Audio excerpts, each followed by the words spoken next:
Bringing music, choreography, and animation, Nick was that source. He was the guy who came in, looked at the script, questioned the script. It wasn't the regular kind of way of writing a script because it had visuals, it had also the type of directions that was in there was more from a choreographic movement point of view.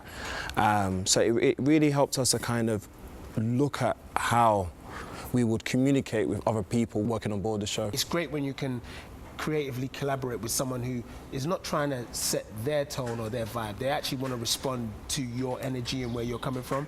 And Nick, he's one of the main reasons why the script had to be really, really tight, because the world constantly jumps, it moves. So he really had to get a real strong understanding of what that was. We have the same vision, but then at the same time, we respect each other's crafts to kind of say, okay, I know I'm gonna make it end here. Is that cool? Yeah, okay, fine. And I'll choreograph up to this point. Or I wanna choreograph and make this thing here. Okay, so I'll make sure it ends here. Yeah. So you're constantly having that to and fro between the music and the choreography. Nick has then been inspired by both of those elements to therefore create his stuff as well. So if you look at pieces of the show, you're gonna see punctuation marks of, say, the sound shown in the visual.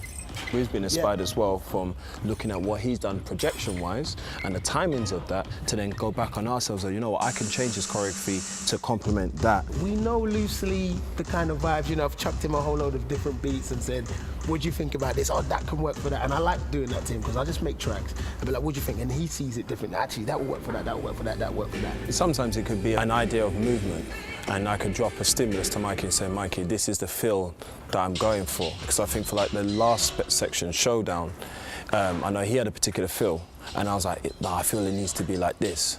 So then I kind of messed up his process by going, okay, it needs to be like this. But then from doing that, he gave me a loop.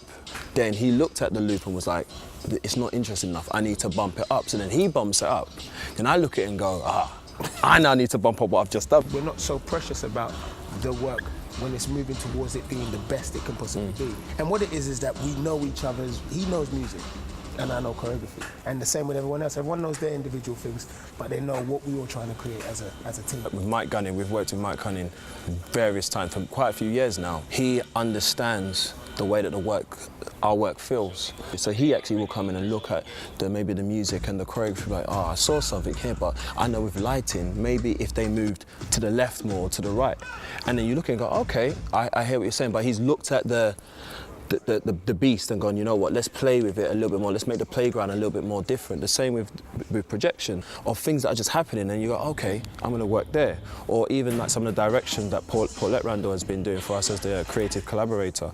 She's come in and made us think differently of the staging or the intention behind the movement or the dubbing when some of the guys are doing the dub sections, making sure that the end product is just full, it just feels whole.